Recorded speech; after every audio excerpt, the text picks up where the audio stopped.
Since our last annual meeting, I think a lot has happened. We were scheduled to have our reoccurring annual meeting in January, but due to this global pandemic, we had to postpone our event, and we are excited that we were able to partner with EDC to bring you this combined event. I know for myself and many of you as well, we are grateful to be here in person and not experiencing this event through Zoom.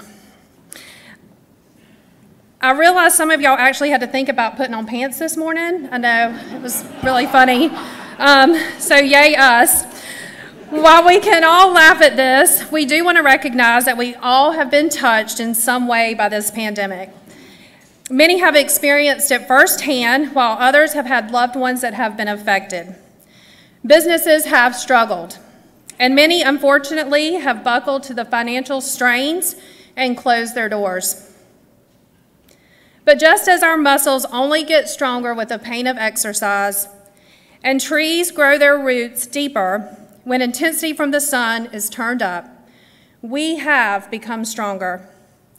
We have grown in our ability to have compassion and empathy. We have learned more about our businesses and maybe even explored different avenues. And we are here today to celebrate and continue moving forward. So at this time, I'd like to introduce our event sponsors and our chamber champions and thank them for supporting the chamber and the business community. Our event sponsors this morning are Sage Garden Care Center, Lambert Funeral Home, Inspira Dental Care, Ashley Furniture Industries, Ingersoll Rand, and Duke Energy. Additionally, I'd like to recognize our chamber champions who are present with us this morning. Wake Forest Baptist Health Davie Medical Center, I still have a hard time saying it, BB&T, now Truist.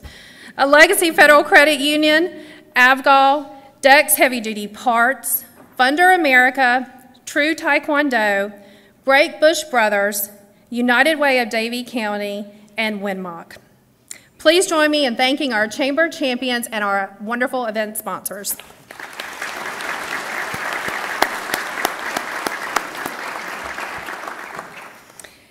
Many of you know the Chamber reestablished our Leadership Davie program for those individuals who wanted to gain a broader understanding of Davie County, our rich history, and its future potential.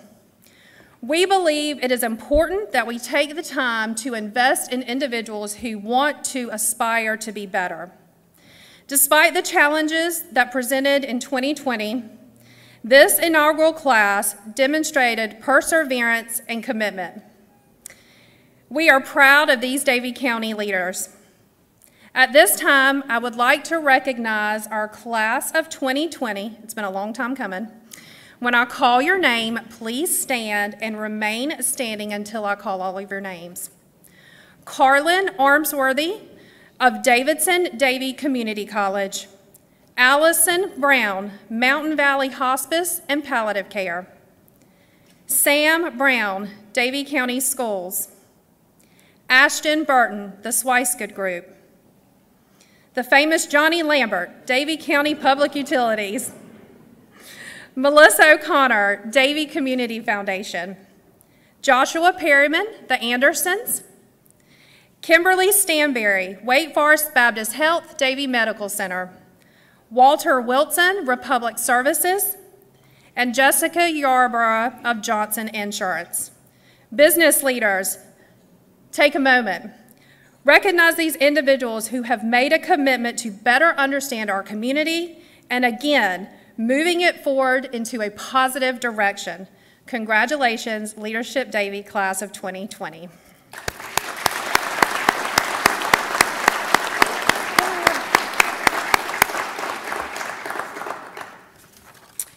So at this time, I would like to ask our Executive Board of Directors to come on up. We'll be presenting our 2020 Chamber Awards. So presenting Ambassador of the Year, we have Elizabeth Kilby of Davidson Davie Community College. Good morning, everyone. It is my pleasure today to present the Ambassador of the Year. This person throughout this past year has shown their knowledge of the chamber, their ability to share chamber benefits, actively participating in chamber events no matter what they look like, and with the past year has provided insight and wisdom as how we move forward. This person is personable, always willing to help, engages in collaboration whenever possible, and even how difficult that is this year. They live their life and their work with trust, respect, and understanding. It is my honor to present today Davie County's Chamber Ambassador of the Year to Sarah Aguelo with True Taekwondo.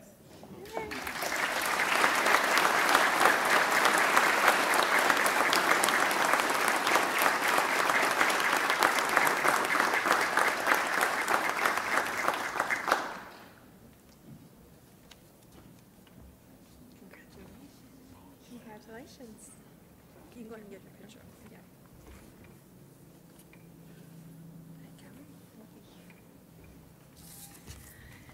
Presenting Small Business of the Year, Keith Beck of Farm Bureau of Insurance. Good morning, I'm Keith. You know, Zig Ziglar says the success is not a destination, but a journey. And haven't we been through some of it? So, during the last year, we faced some times we've never seen coming. We had challenges and obstacles to face and overcome. We looked to leadership and strength during these times. We looked to solutions and support. It's my honor to recognize the Small Business of the Year for 2020. When I say 2020, I think of clear vision, good sight, good understanding on something. The business operates with all of these principles and others as well. I'd say it's operating on its A game right now, and we all saw that last year. When COVID began to hit so hard last year, many changes had to be faced and accepted and understood. For an example, we have this familiar term in our life now called Zoom.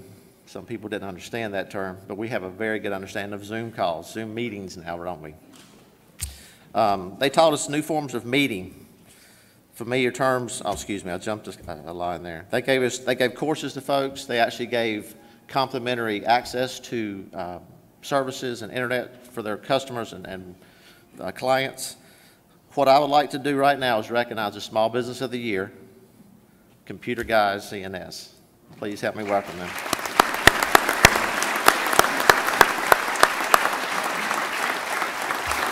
Totally not. Why don't you meet them downstairs? I will. You go downstairs? Yeah, yeah.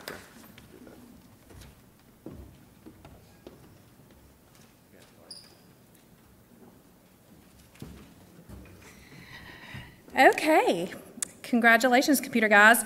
Presenting Business of the Year, Josh Haynes of Bank OZK. All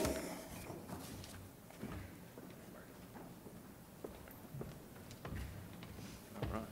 Good morning. I had to not photobomb them, sorry. So this morning I have the privilege of introducing the 2020 Business of the Year. This company came to Davie County in 2014 and has been a member of the Chamber since then. They invested over $2.5 million in their headquarters facility here and brought 38 new jobs to the county. The facility houses a showroom, warehouse, and a state-of-the-art industrial space. They are an outstanding sustainability partner with a 99% recycling ratio that adds up to over 6 million pounds of material recycled each year. They are the country, not the county, the country's largest supplier of renovated, recycled, and surplus heavy-duty truck parts, and since 2015, they've achieved 29% annual growth. In 2019, their growth here allowed them to open a second location in Oklahoma City. Not only have they achieved outstanding financial results, they're also an important part of our community. They seek opportunities to use other local businesses. They support the United Way, Ignite Davie, and other community groups. They've worked with the Davidson-Davie Community College and Davie County Schools for continuous education, training, and career days.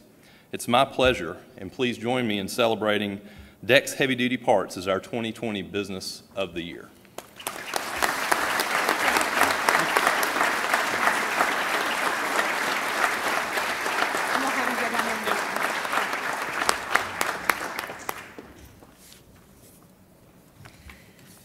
I told you you had to come.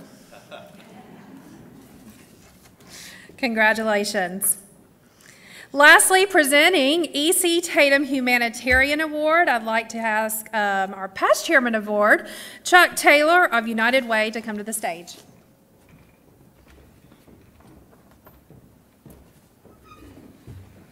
Good morning. Glad to be here today. Everybody's awake. I have the privilege of presenting this notable distinction this year because this is what Davie County is about. A community is only as strong as the people who enrich it. This community, Davie County, values the qualities of those who not only work hard, but those who weave character, trust, integrity, and promise into the lives of others around them. Each year, the Davie County Chamber of Commerce hands down the E.C. Tatum Humanitarian Award to a deserving person of distinction. But what makes a person deserving? Is it that they mentor children and teens to develop their own sense of self in those formative years? Is it that they ensure teens not only work hard to graduate high school, but also have skills to help them serve their community better, give back, enriching the lives of those less fortunate? Is it that they value education so highly that they help create means for educational advancement beyond high school? Is it that they pass on a faith in God to the younger by volunteering their time to teach the Bible and model a healthy spiritual walk of their own? Is it that they invest time, money, passion, creativity into their work communities, faith communities, and life communities by fundraising for causes near and dear the hearts of so many around them? Is it that they volunteer their time in schools, bridging and unifying the tireless efforts of parents and teachers so that all students receive not only a quality education, but the care and concern needed to move through the challenges of school? Is it that they work to create opportunities beyond the school setting where children get focused learning centers that spark the imagination to love and discover more of what this world has to offer? Is it that they advocate for the marginalized, the disenfranchised, the oppressed, to give them a voice so that their own creative minds, ideas, and stories can be heard? Is it that they broaden out the scope of community to ensure betterment means that art is tapered into the fabric of the community so that our sense of beauty is balanced with the pressures of economic success? Is it that they work so intentionally, so passionately, and so consistently that they grow a small economic driver that gives back a little to an economic powerhouse that generously blesses Davie County year over year? Yes, it is all of this and more, and this year's recipient has done all of this and more. From volunteering at church to shape the spirits of children to using her economic prowess to broaden the building's footprint so that the church could do more, to volunteering at schools in multiple PTA capacities, to ensuring scholarships were available to high school students seeking to enrich their own lives in advancing learning opportunities, to volunteering with the Chamber, the Rotary, the Arts Council, her church, the Little League, and schools. She gives back at every turn. She is an alumnus of Leadership Davie, twice the recipient of the NC Governor's Award and numerous other awards that time will not permit me to go into right now. With a laser focus, she has taken our little foundation and shaped it into a powerhouse of economic blessing year over year for over 30 years. And even in her work, she has created spaces for teens to have a voice on the surfboard, that they may not learn only financial responsibility, but social responsibility, character development, and importance to giving back to a community that served them on their journey into adulthood. She has helped drive forward workforce development and ensure an education for all through Ignite Davie. Through Pearls of Empowerment, she has given a voice to the women in our county to help agencies thrive and advance their good to those who do not have a voice. She has advanced the summer reading program and Sounds of Summer to keep our ears tingling with the joy Davie County has to offer. She has helped raise millions of dollars to advance the good of our community. She is advocating working with others and sharing the voice of reason so that collaboration is a hallmark of Davie County ideals. As we think about what it means to live, work, and play well in Davie County, in her time here in Davie County, few other names rise to the top and embody this spirit like our 2020 E.C. Tatum Award winner, Jane Simpson.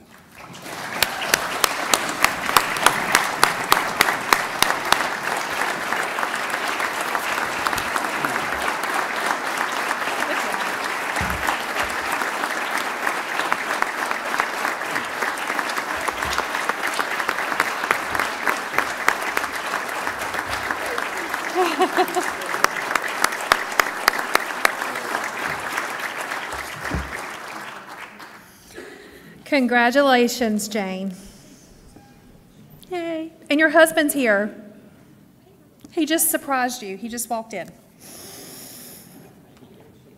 Congratulations, award winners. I ask that all Leadership Davie Class 2020 and our award winners come to the stage after the event so we can get those great money shots.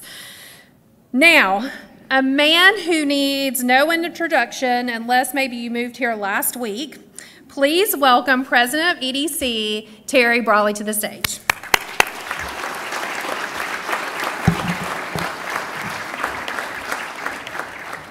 Good morning. You know, somebody talked about Zoom a while ago. The only good thing about Zoom, I bought it at 75 and sold it at 425. So good riddance. And that's one of the few I made money on. I think everybody's excited to be out this morning. Wow. First time that two masked men are going to speak to you from up here at a chamber event. But I hope everybody's got their vaccine, because the county's done an outstanding job rolling that out to this community. They've really led the state in that. I really think they deserve a hand for that. Before I get into the program, I came in 1979 to Mocksville and become the first town manager. Economic development was something that was really just happening. Really nobody was focusing on economic development. I knew when I came, if I could get control of the checkbook and the utilities, I could grow a city. And as Paul Harvey said, that's the rest of the story. But I was able to, I had a great staff, and I was able to do economic development the whole time I was managing the town. Then I went to the county, and I was the same way. I had great staff. They allowed me the opportunity to do economic development and also do the function of county manager. And I got to thinking, I said, you know, what really would happen if I could spend 100% of my time towards economic development, growing jobs, growing the tax base, chasing dollars to help projects happen? Well, probably about, time gets by, 10 years ago, Chad, I don't know what the date was, Davie County was looking for a new hospital. Our present hospital was in disrepair, and Joel, you recall this, doctors at that time started working for hospitals. I didn't have doctors to keep the hospital opening. I kept losing money each year, and we finally made a deal with an academic medical facility to build a brand new replacement hospital here. As a piece of that, we got $1.2 million towards the purchase of those beds to build the hospital. So the county is sitting on a surplus of $1.2 million. I had a group of county commissioners, some are here today, I won't call them out, but took a chance, and I said, you know, folks, what would happen if we took that money and we set up an economic development group, developed a 501c3, and I devoted all my time towards growing jobs and growing a tax base. And for that, that was about 12 years ago. And I had an outsider take a look at what did we do with that money? How did we invest that money? And you know, every time you can make people smarter and safer and more able to compete, that's an investment. That's exactly what that group did. They made an investment in our future. And Ted Abernathy is here this morning to talk about that report, not only looking back, but going forward. Ted's got a renowned resume. I won't go through all of it, but I'll read some of the stuff. He's had 28 years of practical experience as a developer. He's done a job like mine, being an economic developer down in the research area of Raleigh, North Carolina for about 10 years. He's also done a lot of work for best practices for manufacturing and innovation for EDA. Some of the comments of some of his colleagues I like is, he's truly the Swiss Army knife of economic development. He's a great writer, a deep thinker, and a strategist. He's a superb problem solver. He's practical. Simply knows how to get things done. Truly a seasoned professional. Happy to introduce to you my friend, Ted Abernathy, and I'll say this too. Every year he sends out a great movie review he sends to us, and my wife and I watch it all year long. Ted Abernathy.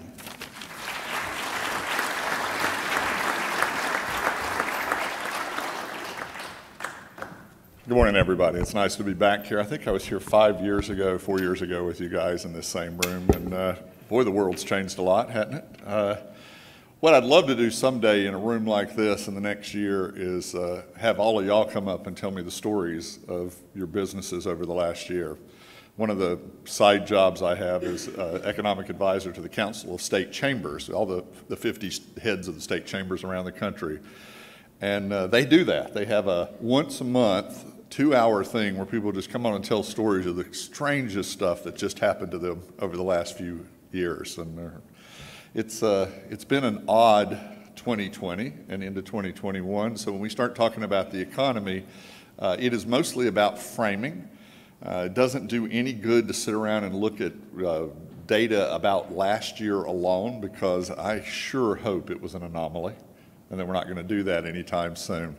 But we are going to, as Terry said, we're going to think back just a little, back to that 12 years, and then we're going to try to position where the county is. But I'm going to spend most of today talking about what we think is going to happen to our country and the trends over the next few years going forward, because I think that'll help y'all the most. Those funds originally got started to try to create jobs in the region, but also to leverage grants. So we did a cost-benefit analysis of that initial money for Terry and his team. That 1.2 got about $1 million in private investment that joined with it, so it ended up being a little over $2 million. It leveraged 35, almost $36 million in grant money. So you start out with a 29-to-1 leveraging of the grants you can bring into the area just because you had that money. When you look at the economic impact, sorry for this for a minute, so everybody geek out with me for a minute. In communities, economies are built around two things. They're built around the money that comes into a community and then the money y'all spin around inside the community. So the money that comes in is called traded money. It comes from outside, and that traded money is usually about 1/3 of the jobs in a community. The rest of the jobs are the money that spins around a community. So when you think about it, you can bring money into a community a lot of ways. You can repair trucks, you can make something, you can have tourists come in, you can have soccer players come in, you can have all sorts of things that would bring somebody's money into a community. Then you'd spin it around in your restaurants. You know, this wedding venue is probably a traded jobs. Some people in Davie County get married here. Some people in that county next door come here and drop their money here and drop their money at the gas station and all. So when we start looking at how you count money into a community, we tell people for the simplest things. I do a lot of training for elected officials. The easiest thing in the world to remember is you're trying to increase the money coming in, you're trying to minimize the money going out. That balance gives you the standard of living in your community.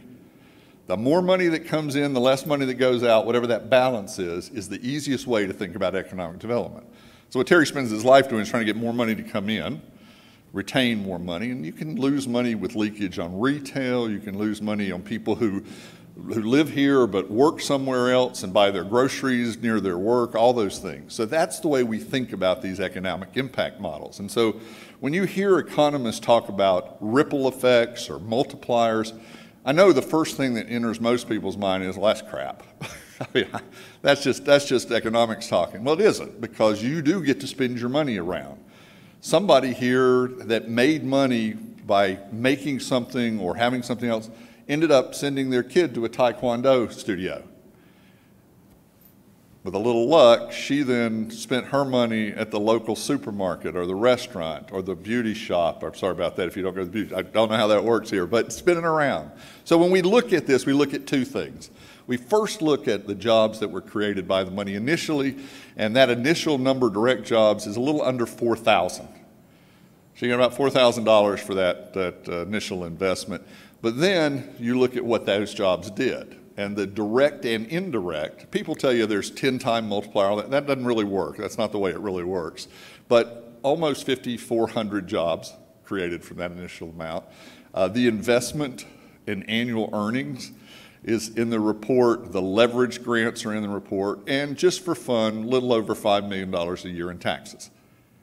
Not too bad, right? So that's the way you look back at some of this stuff.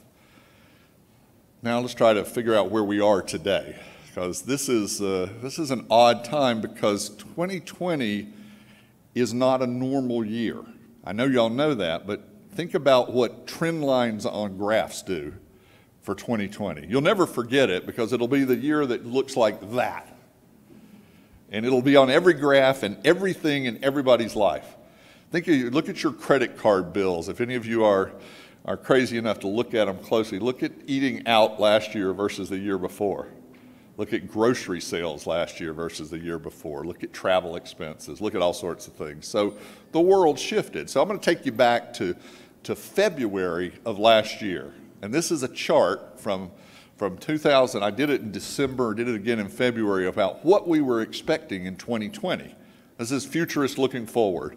And what we were expecting was 2020 was going to be a complex year with all this disruption and acceleration. That's what we said in 19. Because we had AI coming in, and the Internet of Things, and robotics, and blockchain, and augmented reality.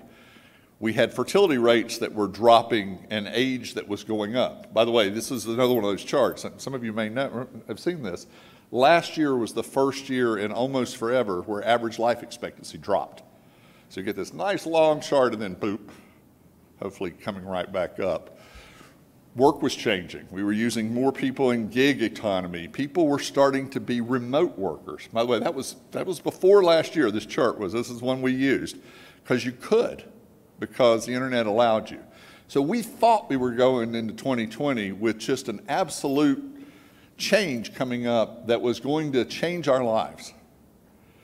And then we were worried that we might have a big cybersecurity attack. I'm still worried, by the way. If I were predicting, that would be the next big thing that happens to us. We were worried about resources or weather. Weather happens every year now, whether you're in Texas freezing or you're in Florida being blown away or you're in California being burned up. It's going to happen. We're going to have those kind of impacts across our economy regularly. So one of the reasons that supply chains have to get more resilient. Part of the problem right now with automobiles is that the plastic things that go on your dashboards, the plant was destroyed in Texas. My son has a commercial company that does cleaning and repair. He can't get paint because a paint factory got blown over.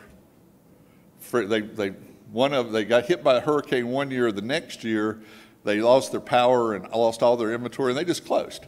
And it's a major company. So we know things are going to be more need of resiliency.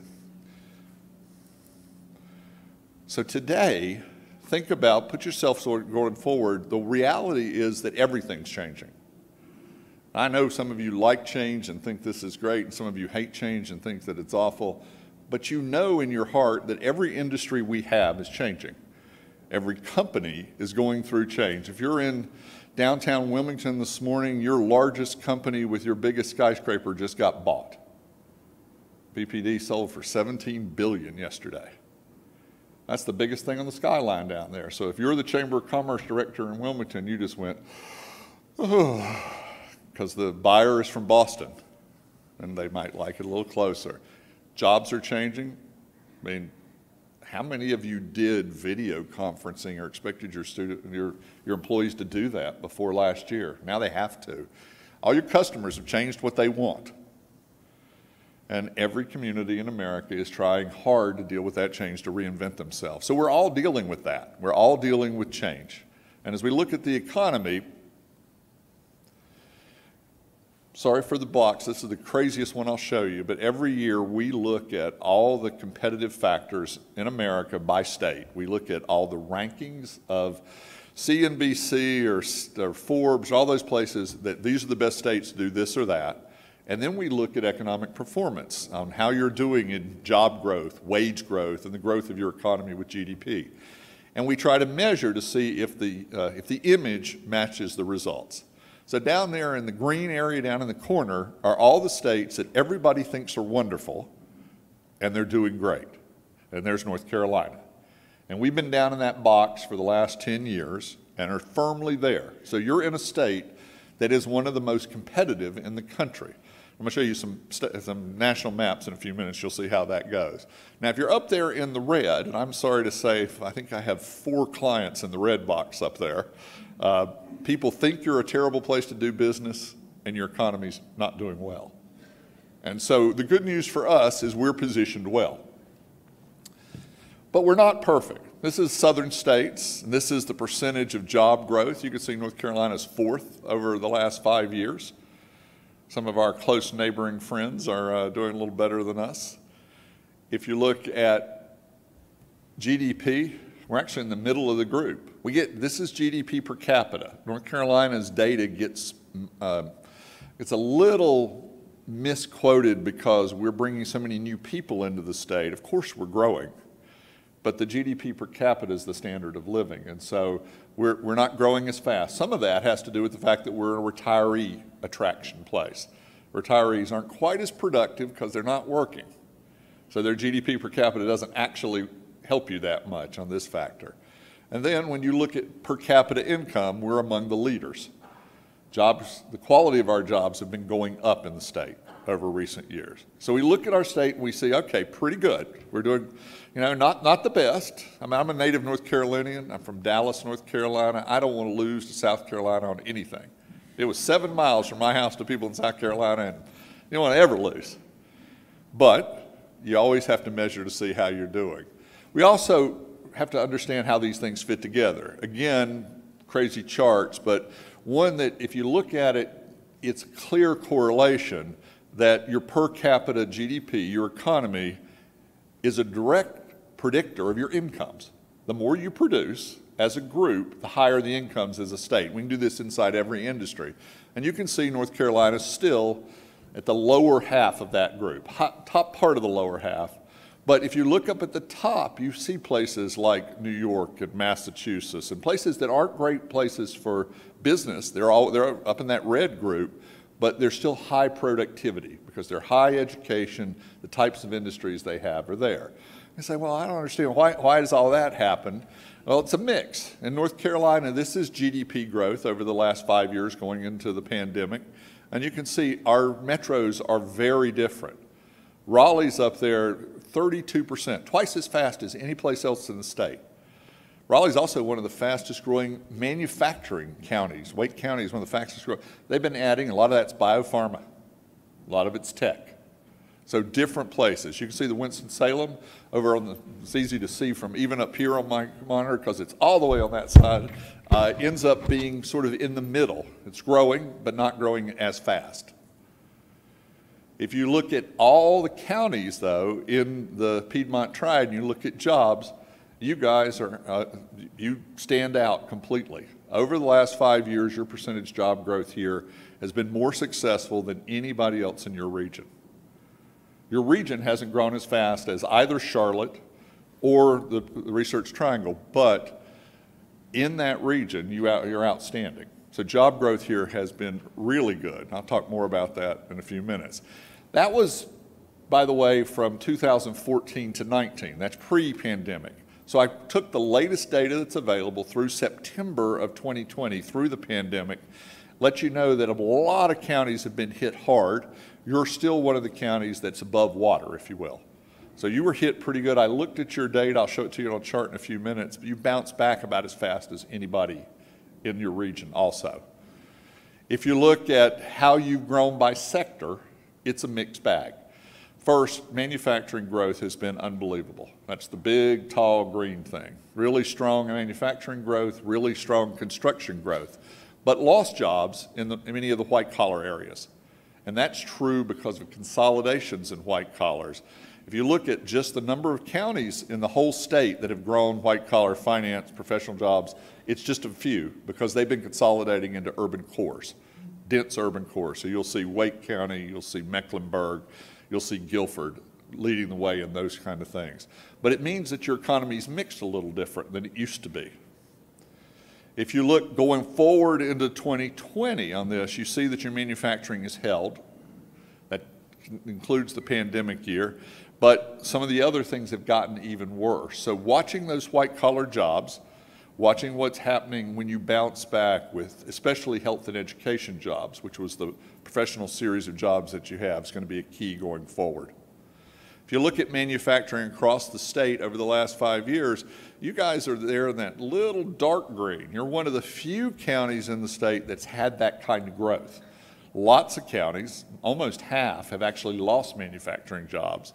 Another group are about the same or low growth, but you're one of the places that's grown, and you've gotten that reputation as a great place for manufacturers to come. Interstate helps a little bit out there.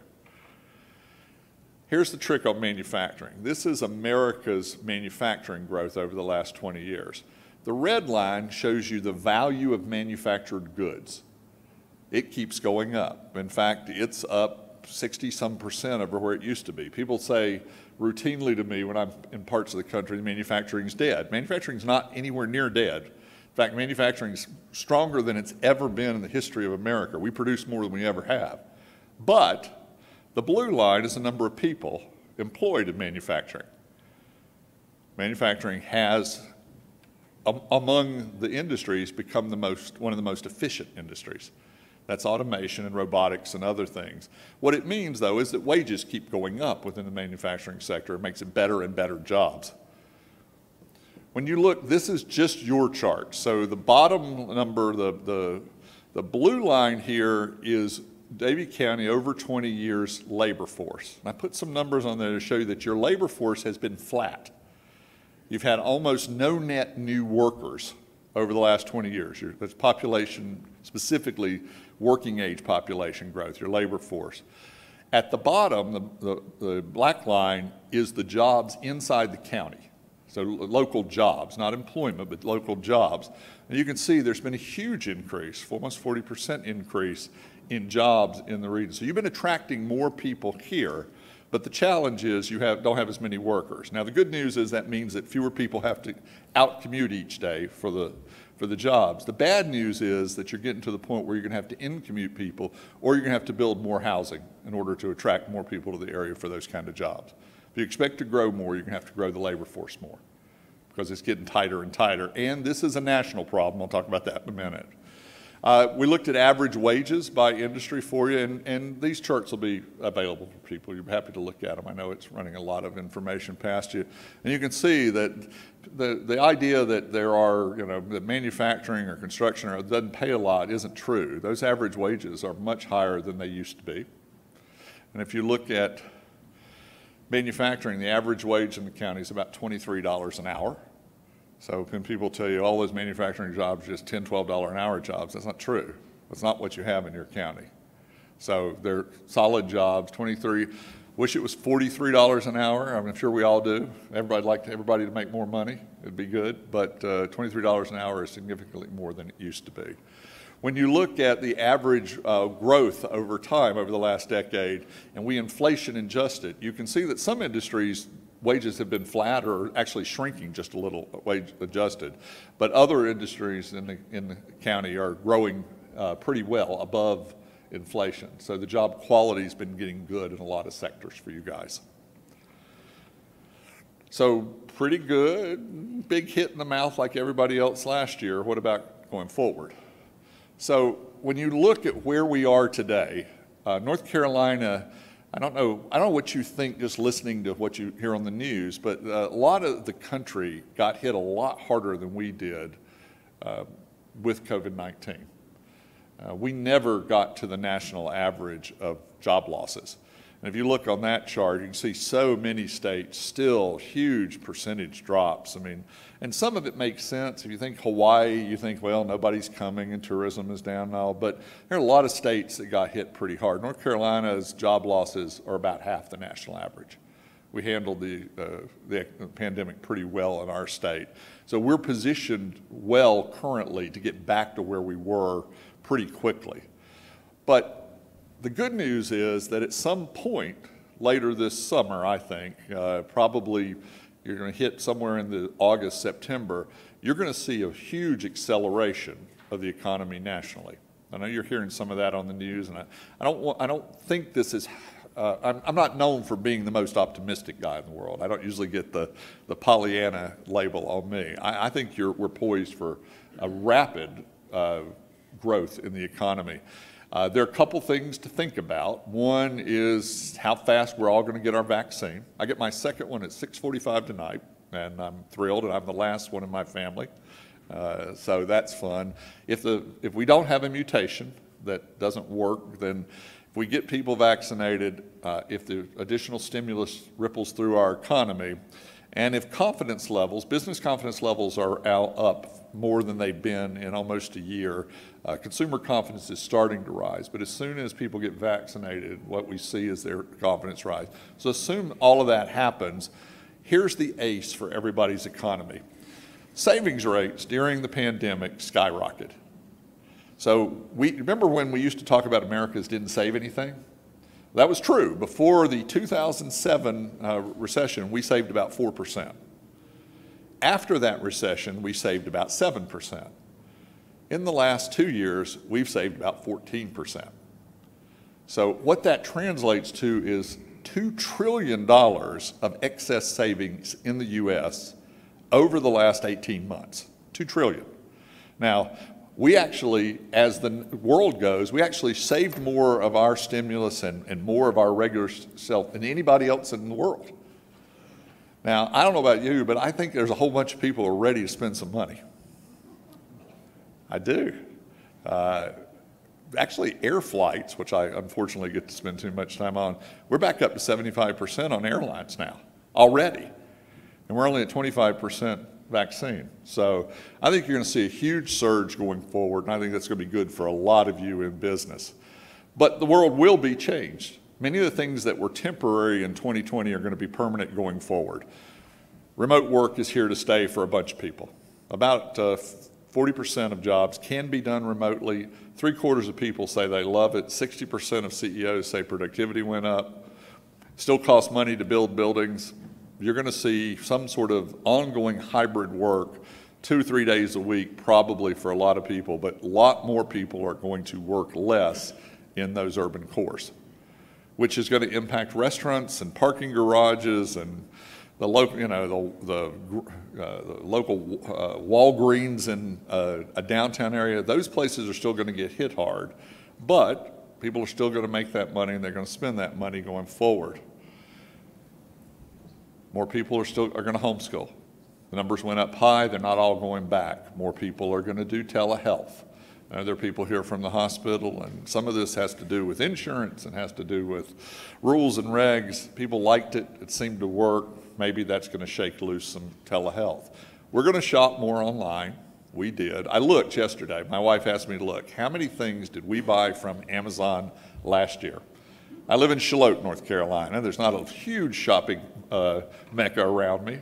And anybody want to guess what the number of individual purchases was? 244. 244 packages were delivered to my house last year from Amazon. I told my wife, here's her challenge. We're going to see if any of us can remember 50 of them.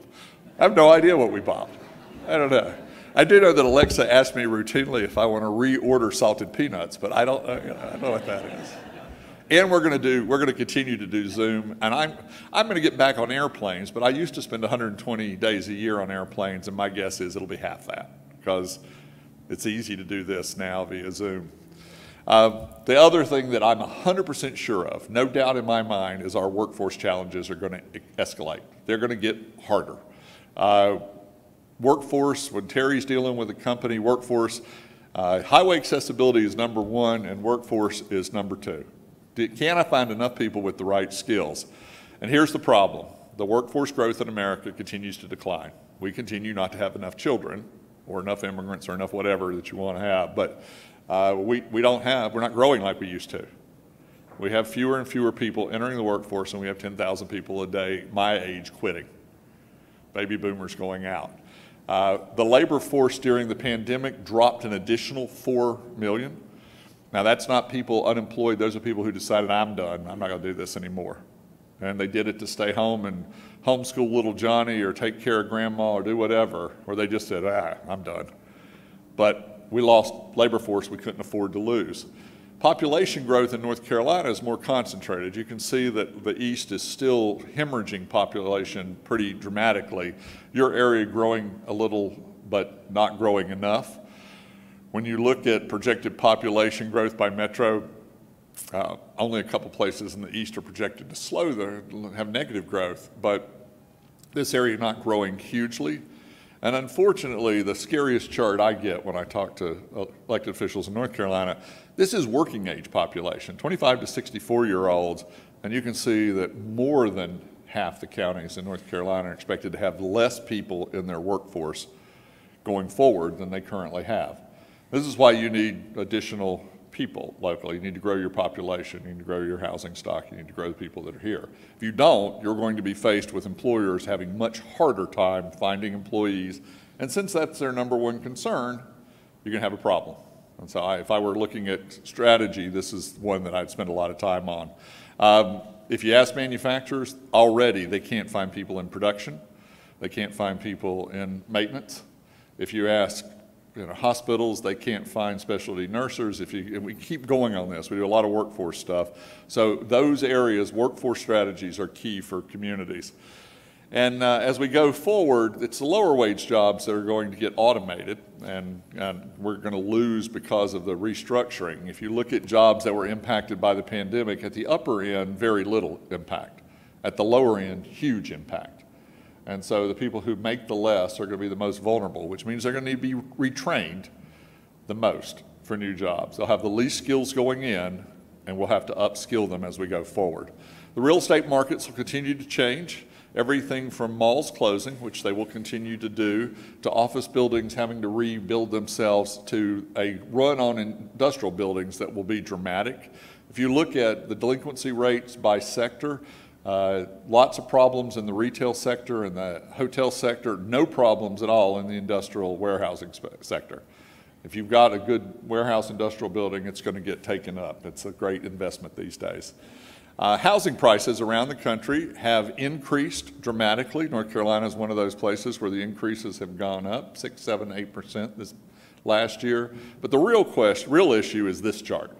This is the percent of inventory drop in housing in America.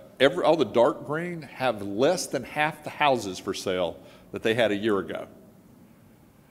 We didn't build enough houses through the last decade. Interest rates are zero. Everybody wants something new and different, and so we're stuck now with huge numbers. And what's that going to do to the price of housing? Price of lumber, price of everything associated with it's going to go through the roof, and we're all going to get, so it'll be a throttle. We'll have, interest rates will go up in the next few years, and once we build a little bit, remember that the number of population is still declining, the growth, so this isn't a housing boom forever. This is a short-term issue of supply and demand and price that's there. It's going to be a tough recovery for small businesses. The estimate is that of the small businesses that started at the beginning of last year, 40% of them won't make it to the end of this year. That's a big number. So the biggest problem they have right now, 40% of small businesses, they can't find any employees. So it's also a workforce issue for them as they go forward. Lots of other impacts. Accelerated automation. You're going to see a lot more automated things and a lot more robots. You're going to see people moving, and you're seeing some of that here, that they don't have to live next to their job. They can move out, or they don't want to live in the highest priced area. They'll find a less place. They're not going to move places where they can't find the services. They're not going to move places where they can't find modern housing, and they're not going to move places where they don't have broadband, high speed, reliable.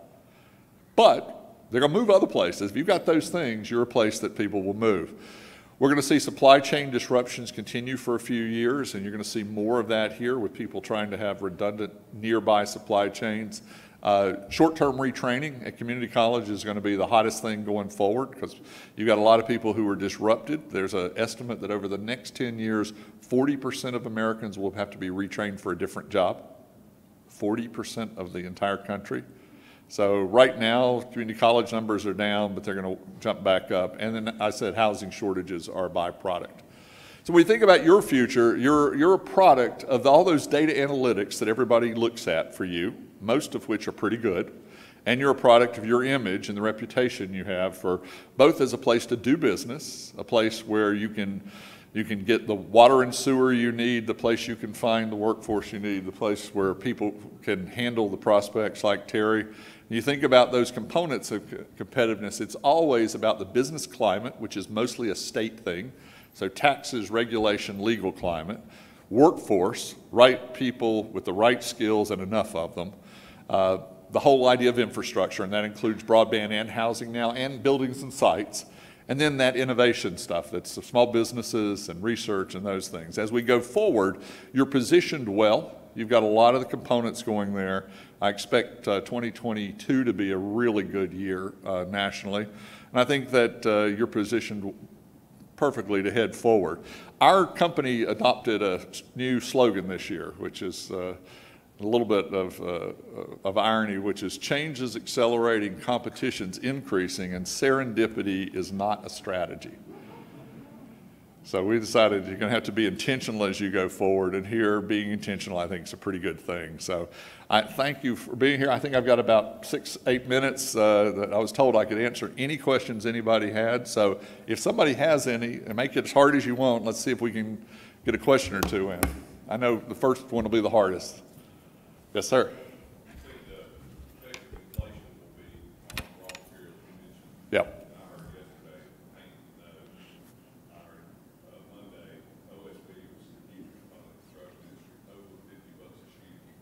Yep, lumber, yeah, concrete, I mean, all sorts of things, yep. Yeah, so two things. One is, I think the short term, all of that fear is right. They're going to go up fast. But I think that in the midterm, it'll correct itself. Think a little bit about protection equipment or toilet paper a year ago. I mean, we can get, it was true, by the way, the shelves were empty. And if you didn't have any, this was a crisis. But 2 months later, it wasn't a crisis. So there will be some adjustment. The problem with inflation is how much money there is, stimulus money there is in the system. And I mentioned that everybody's sitting around with money in the bank. They bought down their credit cards. They've got savings now. Depends on what they do with it. If they splurge and spend it, then it gets a little worse inflation, and you'll probably see interest rates tick up. But I'm not worried about inflation until the Fed has 2 or 3 chances to curtail money and pull inflation down. Building material supplies, I'm worried about for home building because we're in a crush right now. Anybody knows a local contractor in Brunswick County that'd like to do addition, let me know, because I can't find anybody who's got any time to do anything. I mean, it's the truth. So for the short term, prices are going to jump on that. You all probably have a story why if you can't find a dishwasher, you can't find a chainsaw, or you can't find a whatever now. I mean, those are short term, and part of that is that we're rejiggering our supply networks. I mean, a lot of big companies are trying to figure out how they get more supplies through. The Suez Canal Fund debacle didn't help. The storms off Asia with the shipping didn't help. And right now, I think my son-in-law is the logistics head for Contour. It used to be VF, and I don't know how many ships they have sitting off Long Beach. So, yeah, it's a problem short term. But I would expect that it sorts itself out over the next year, but not in the next 3 or 4 months. It's going to get rough. Other questions? Ted, yes, sir. Because of the over-reliance on manufacturing overseas, Yep. do you see any of that coming? Yep, I do. So the question was about the fact that we outsourced so much of our supply chain networks overseas, or is it, were any of it coming back? The answer is yes, it's going to come back. A couple things make it harder. So think with me for a minute. So here I am, I have a product that I make in China, and now I'm going to make it somewhere else closer by. So what are my concerns? Well, labor's one, because you can't find manufacturers here now, so if you add more, that's tough. Second problem, though, is I make it in China with a whole bunch of people who make it every day, and if I leave, what are they going to do? They're going to make my product.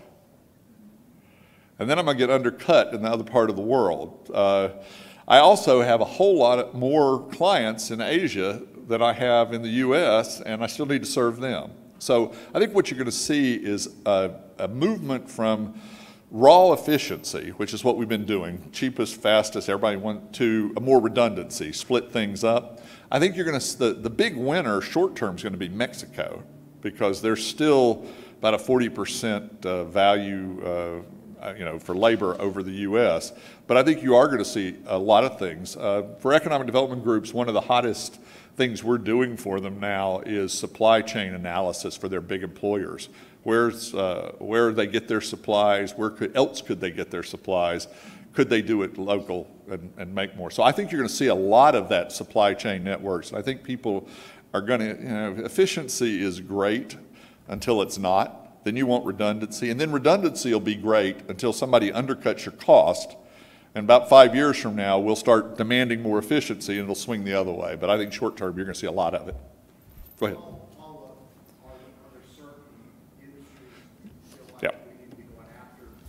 Yeah, the question is what industry. So the top cherry picks are easy. Anything medical, anything biopharma, anything defense, you're going to see a national pushback. I think anything related to food is going to be, food processing is going to be pulled back this way, and I think anything with industrial machinery. You're also going to see more tech protectionism. We didn't talk about this today, but one of the big shifts in the next few years is going to be our ongoing antagonism with China. China's newest plan suggests that they want their own standards for technology, which means you're about to see the technology systems fracture. So there'll be an Eastern set of systems and a Western set of systems. And so tech is going to have to come back this way too. So I think food processing, machinery, and also anything to do with metals is probably going to come back to the U.S. That's where I'd start. Yes, sir. Are you starting to, obviously in healthcare, we start with the labor force thing. I'm always intrigued with things that you and Terry talk about the labor force and kind of what we can do. I think we have some great things going for young students in this county. But, I mean, are you beginning to develop with all this intelligence and all this data, are you beginning to develop any kind of secret formula for how we're going to solve this? I hear it as a problem. I rarely hear a solution, because I think it's all about attitudes and perceptions of our U.S. workforce. You know what I'm saying? I do, actually. So we do very specific workforce plans around the country for communities. And so the very top thing on my list is doing a better job of educating parents at an early age. I think every elementary school parent ought to start getting information about potential jobs and career pathways for their kids. I know that it's controversial to try to track a kid. I don't want to track a kid. I want to inform a parent, because parents are tracking kids every day anyway.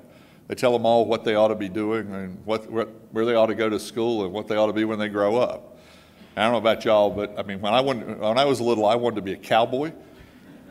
My mother wanted me to be a lawyer. She even made me go to college, thinking I was going to be a lawyer, and I just, I didn't like that very much. So I'm still working on trying to be a cowboy. But I think that you train that early, work exposure early, work experience in every form and fashion you can think of, from shadowing to internships to paid first, or unpaid first and paid, much higher focus on apprenticeships. There's new data out that show apprenticeship is the easiest way in the world to get there. An apprenticeship is a model of someone who knows something teaching somebody new that. It's the world's oldest training model. It works. So those things are there, more CTE courses back into high school and more tracks. There's a whole series. There's no magic one. The magic one is for people to understand. And I don't want, some of you, it flashed through your head, we also need people for jobs that are not great jobs. So I'm not trying to be political here, but we have a lot of jobs that pay at the lower end. They're the ones that are disappearing the fastest. So people who think I can always get one of those jobs, eventually they're not going to be able to get one of those jobs. So we have an investment in all of us to try to make sure that people are skilled enough to try to find better jobs. I don't want to know how many traveling nurses the hospital has here, or foreign nurses. What's percent here? Anybody know? 20? Is that a good guess? Yeah. Don't want to scare anybody, but nationally, the numbers are between that and going up of nurses you just can't find. I mean, they're hard, and their prices keep going up. So there are a lot of places where jobs are available. We need to find people that can move into those jobs better. We also need to because the world's changing the way work works, you need to go ahead and incorporate entrepreneurial training, business ownership training throughout schools completely. Ought to be in every school system in America tomorrow, that if something happens, here's how I manage my own business. I mean, I've got a whole bunch of these. You also ought to be teaching statistics instead of teaching trigonometry. I'm sorry for anything. I mean, how many of you use your trig every day? How many of you understood my charts pretty much? You use that every day, right? You know, be more practical about the things that we're doing. So, hold on. All great answers, but the one thing I thought was interesting is the thing about educating those young parents, and you kind of Yep. this, but it's perception. It's perception of jobs, right? Yep. It's understanding that yeah, I'm glad, I'm happy with where I've gotten to in some sense or fashion, but I also started as a receptionist in sales. And I think we raise our kids with that. You're talking about a lawyer. Yeah. They don't talk about the fact you're going to be a legal assistant for a bunch of years to be able to become a great lawyer and that kind of thing across every industry. I don't want to embarrass anybody. How many lawyers in the room? All right. We're going to have more lawyers or less lawyers in 20 years?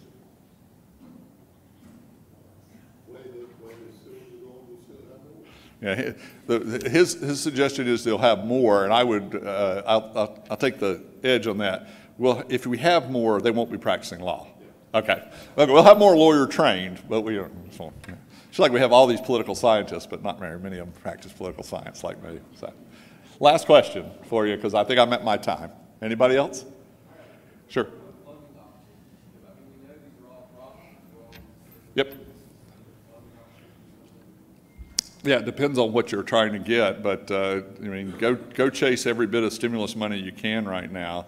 The Economic Development Administration has more money in the next 2 years than they've ever had in their history.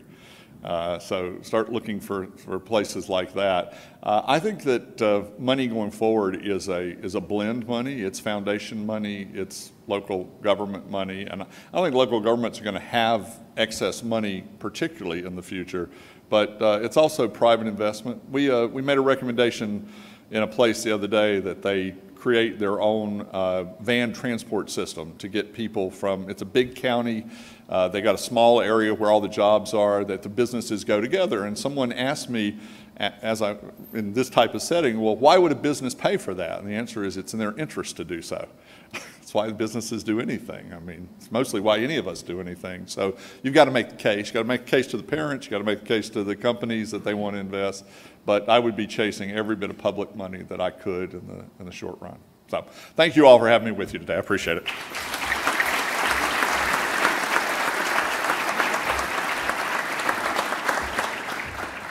Thank you, Ted. I feel like we're always smarter when we hear you, so we love having you. So to wrap this up, thank you to Winmock, Bill Adams, Stand Up, Wave, and his entire crew, and Jacqueline. We're glad to be back. A huge thank you to AVAX, who did all of our audiovisual. Cody, Say Hey, they're an amazing group to work with. And also Kathy Miller of One Shot Photography. She's here. She's always my go-to girl. So my board of directors and volunteers who've helped make this, and Terry Brawley, I truly appreciate it, and hopefully we have more events to come. And also a huge thank you to our event sponsors. If you look at the screen, Sage Garden Care Center, Lambert, Inspira Dental, Ashley, Ingersoll Rand, and Duke. Y'all are amazing, and our Chamber champions. I hope you have a wonderful evening, or say evening because we're back in January, right? Day.